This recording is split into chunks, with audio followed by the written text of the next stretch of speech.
Hey folks, I'm Tom Vasel. Welcome to Look Back, where I take a look at reviews that I did a year, 5 years, and 10 years ago, and tell you what I think about them now. So we're going to start with a year ago. Jason and I took a look at Star Trek Ascendancy. This is a big, grandiose Star Trek game, almost like the Star Trek version of Twilight Imperium. Only 3 players, although they've recently added more. Really cool ideas. Asymmetrical Klingons, Romulans, and Federation. Exploring was neat. Combat was neat. The whole idea was really neat, but it's just too long and way too much downtime. So I just don't want to play it because of that. We also took a look at Totten, which is a reworking of Battle Line, which was a reworking of Totten. A 2-player card game, just a phenomenal one of my favorite games. Mr. Lister's Quiz Shootout. Not only did this game come with holes that went all the way through the box, which I found pretty neat, but it's basically just a game in which you're making lists. Sign me up. That's something I love to do.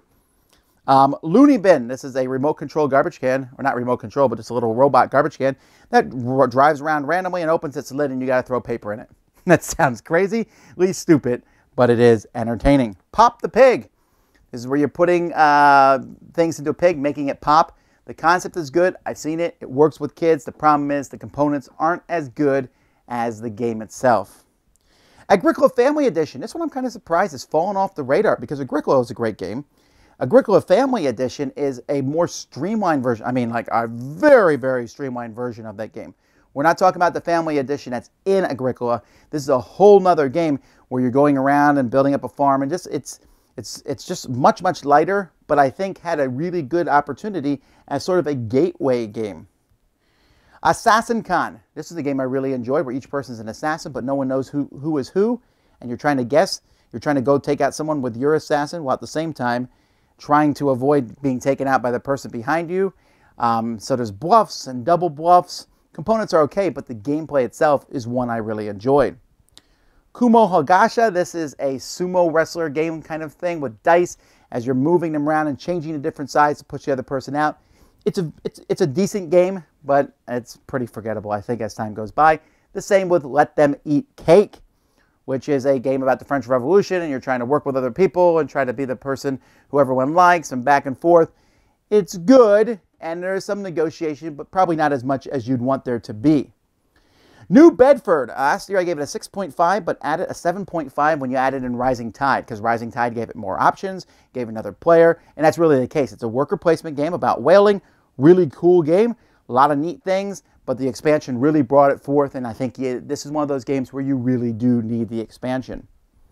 Maz Morra. Now, Melody and I played this one, and we thought that it was okay. It's a kind of a dungeon crawl. The monsters are dice, and I have a hard time getting over that, and harder as time has gone by. Maz Morra is an okay game. It works, but I just never have the wanting to play it. You're going to go in, find some monsters, fight those monsters, move around, and I'd just rather be playing Arcadia Quest. What's in Ned's Head? Sounds like a Game of Thrones game. It's not. It's just this guy named Ned and his big fuzzy stuffed animal thing, and you're reaching in his head trying to grab objects and guess what they are. It works so great with kids. And Minuscule, which is a little racing game as you are just trying to run around and race back and forth. I did enjoy this one. All right, then we have Little Devils. Little Devils, this is from 5 years ago. Now this is a trick-taking game, and this one is an okay trick-taking game. I thought it was fine. I thought it was best played with 3 players. Then Bonanza. Bonanza is the bean farming game, one that I enjoyed quite a bit. This is hand management a lot. This would probably be higher when I first played it, but I've been kind of bonanza'd out. You also can't play with too many people. I think you want to play, but you can't play with too few because you want that trading there. So it kind of needs a very perfect number of people, I think, for it to play well, but I do enjoy it. Seven Wonders Cities is a great expansion for Seven Wonders. The Seven Wonders Leaders, I was like, it's okay, but Seven Wonders Cities did not change the game as much, but had some more focused additions to the game, had some negative points thrown in, made military a little bit more viable, I thought. I enjoyed that one. Dwarf King, this is one I dropped recently because I'm enjoying other trick-taking games in the same genre. Indulgence, for example, I'd rather play that. Dwarf King is fine. There's some silliness to it. A lot of cool, Bruno Fedduti type ideas in it, and it's good, but I just don't want to play it that much anymore. Mythic Battles is a big card game where you have these creatures fighting other creatures. Yellow had this one, and with lots of expansions. I never even played any of the expansions because the base game, I was like, oh, it's not bad. I'll play it some more. But as time has gone by, it's not that exciting to move the cards across. There was maybe a little bit of a lack of excitement in the game. Crude The Oil Game. This is a game from Stronghold. This was, I think, his last game before he gave up on this whole republish old games thing. It's a solid game. There's a lot of really good math in the game. The game is ugly as all get out. You know, you're putting these different buildings down in a grid and trying to put them there and score the most points from them. I like that part of it. I just wish it looked nicer. Spartacus Game of Blood and Treachery. This is based on the Spartacus TV show that had lots and lots of blood and other things. This game has paled for me as time has gone by. There's a lot of interesting parts to it. The auction, it's way too long. But the combat in the arena is just kind of where it kills it for me. WizKids made a follow-up to it later on with X-Men, which I thought actually worked better, even though you would think the Spartacus theme worked well. But just as time has gone by, this game felt samey to me. I wish the fights were more interesting in the arena. Then we go to 10 years ago. That Away is a game in which you were following directions around a board for kids. It did not work at all. It's a rare miss for Game Right Games, but wasn't a very good game. Talisman, 4th edition, 10 years ago. I know that there are people out there who love this game.